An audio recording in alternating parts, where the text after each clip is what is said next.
Hey, welcome to Email Expert TV. My name is Daniel Dayet, and I'll be your host. These are going to be an informal way to learn something new about email, hopefully every so many days. So anyway, first thing I want to dive into is I hear this a lot. This is coming up in my news feed. It's coming up in industry stuff. All the time people are saying, hey Dan, landing pages don't work anymore. They're kind of, people are getting used to them. So anyway, first part is, for those of you who are super new to email marketing, internet marketing, let's just dive into this for 2 seconds. What is a landing page? So this is what it looks like. There are different versions. I'm not going to post screenshots of all of them, but they all basically have these elements. They have a headline. Some of them have a video. They have an opt-in box. But this one has a gray spot where the opt-in box would go, but they have some bullet points. Some of them are just a headline and an opt-in box. Some of them are more elaborate, but they all basically have an opt-in box and a headline, sometimes a video, etc. So sometimes these are called landers, squeeze pages, lead magnets, opt-in offers, or just plain landing page. But they all serve the exact same purpose: get somebody on your email list. So why do people say right now that they don't work? That this type of thing is, dying. So some of the arguments people make are, well, consumers are getting smarter. Opt-in rates are going down. That maybe when these are advertised, the rate at which people opt in is just going down and down and down. Some people say that, the world is using email less. Some people say that people are just getting tired of spam, so they just don't fill out these forms as often. So, are these true facts? So, are people getting smarter? I think consumers do get trained by what they see. I think that opt-in rates are not going down, but we'll dig deeper into this. Are people using email less? Actually, this is a tricky thing. It's really hard to quantify. The short answer is no. I don't believe people are using...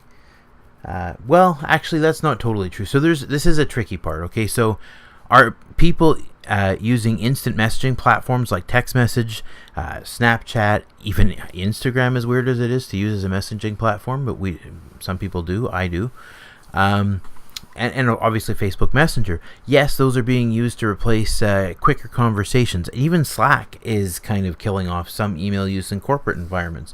But is email being used less overall? It's still the dominant way to reach prospects. It's still the dominant way for big companies to interact with corporate clients and with people they're not intimately connected with. So it's still the best informal, formal method, short of sending a dead tree in the mail. So anyway, are people tired of spam? Yes, they are, but I think people are also well aware that if they want something bad enough, they're happy to opt in. So let's dive into this a little deeper. So what makes a good lead capture then? If I'm saying this stuff's not completely dead, it's still working decently well. So first thing, it has to hit on a pain point that they don't have a solution for, something they are stuck on. And you know what? Funny thing is, it doesn't have to be, content. Like, I know we all think about, when you think about, problems, you think, well, that wouldn't work for the cosmetics industry, or that wouldn't work for the art industry. We don't solve problems. But that's not totally true, because art problems and cosmetic problems are product-based problems, but they're still things that they need knowledge about in the selection of, or the decisions of, or whatever. So anyway, I'm not going to dive deep into how to find the deep problem or how to figure out what your prospect's biggest hopes, dreams, and desires are. That's for a totally different video, but just trust me that one of the biggest failures of a landing page is a lot of guys launch landers that, quite frankly, your prospect just doesn't care enough about. They're not in that much pain that they're going to drop an email. But on the flip side, if you're in the middle of a video game and you get stuck on a certain chapter, or if you're working on something and you're not able to solve it, and you hit on a landing page and the only thing required of you to get what you desperately need right this minute is your email address, you always know you can opt out, to whatever you receive, so you're happy to give that. Appears trustable via modern appearance. So let's start with the trustable part. There are lots of ways to show trust. Sometimes it's a video of an honest looking guy who doesn't look like a shyster. Sometimes it means there's a hacker safe logo or it's on a secured page. Sometimes it just simply means that the look and feel, like when you land on a university's website and you see the design quality and the font selection, you can just feel like it's a credible site. I say modern appearance. Everybody's landed on a website that looks like it's from 1992, right? Where the fonts and the colors and the layout just look like garbage. Anyway, so appears trustable via a modern appearance. So take a look at what, modern design websites look like, and if it looks like a really, really up-to-date design, everybody expects that spammers and marketers and, and frankly, shysters and con artists are going to just slap something together quickly. So anything that's had, real time and attention to the design that's using an updated layout is going to get through the brain filters and look like a credible site.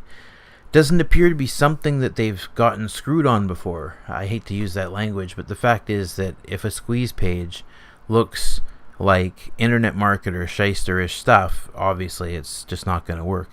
Again, back to the modern appearance. Bonus if it tells a great story. You know what? It's funny. I mean, we look at modern videos, movies, books. I mean, shoot, by this day and age, if there's anything that should have gone, obsolete by now, it's books. Certainly even physical print books. But there's nothing that quite replaces a well-told story. And, even a 2-hour video can't replace a 600-page well-written novel. Everybody knows, who's ever studied psychology, that a well-thought-out, carefully written story is the most powerful driver. So, last thing is, even bigger bonus if it doesn't look like the usual lead capture page, which I showed you in the beginning, where there's various forms of headline, opt-in box, sometimes a video. So wouldn't you love to see something that actually does convert well? I'm going to steal something from a fellow I like to follow online named Justin Brook of adskills.com. Little plug for him there. But this is a non-traditional opt-in page. First of all, it doesn't start with give me your email address or here's what's in it for you. It starts off with a hook. Are you making these paid traffic mistakes? So it starts with a fear tactic, which works really well. Then it leads into a tease of, hey, why can't you click this video? It looks like, just a YouTube video you could click on and play. It tells a story.